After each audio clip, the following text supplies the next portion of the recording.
I had seen on After the Bell last week, as a matter of fact, and he gave credit to a lot of the guys in Eddie Guerrero's, and he used the analogy, you have to learn how to play jazz, which it sounded so prophetic when he said it. And you were a similar generation. I mean, you worked a lot with John and a lot of the same talent.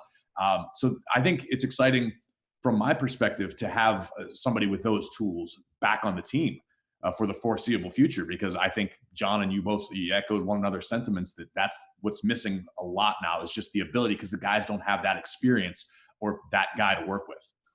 Yeah, and that's tough, because if you're coming up with guys that all have the same amount of experience, then you're only going to learn so much.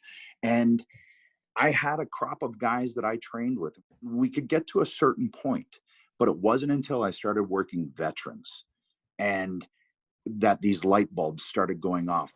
It was having to be in the moment. It was having to feel the audience, not knowing what's coming next. And there's a danger and an excitement that comes with that. And as a viewer, they might not understand why, but they can sense it. They can feel it. You watch an Eddie Guerrero match, it's always going to be there.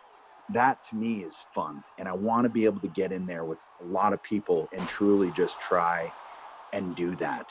Looking down the road, hopefully in the near future, once the live crowds resume for WWE, who's somebody that stands out to you that you think you would like to make some magic with? Man, there's just so many. I could point at each roster. I could point at NXT. Let's start there. Ciampa, Gargano, Adam Cole, Velveteen Dream, man. Oh, man. I mean, he's still so young too, man. So young. So to get him so young and be able to try and teach him some extra tools, my God, that would be so much fun. Keith Lee, man. God, you can look at the UK, and gosh, I mean, there's just a Bate and there's so many, Walter. And I know I'm forgetting names that I would love to, Shane Thorne, I'd love to get in there with him. I'd love to get in and just see what they got and see and try and give them some tools to take it to the next level. You know what I mean? And there's so much untapped potential there. Roddy, Fish and O'Reilly, get me a partner. Like there's so much there, and if I look at SmackDown, I mean, Reigns and I has to happen someday. There's no way around it. It just has to. And to get that little taste of it at the Rumble, that felt good, man. That felt like we were in a pocket, we were in a zone, and that's the first time we've ever touched. So for it to feel like that on that's when like I had that with Angle.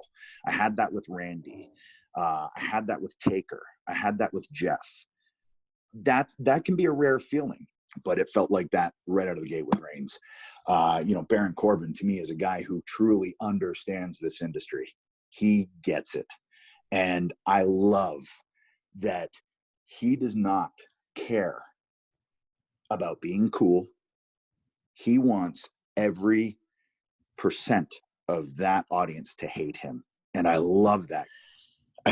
There's just so many, and if I look at Raw, you got, I'm chomping at the bit to get my hands on Aleister Black. And AJ Styles, the first time we touched, 25 years in the industry together, first time we touched was the Royal Rumble. How does that happen? Yeah, it's wild when you think about it. So that has to happen. Rollins, that's a gimme.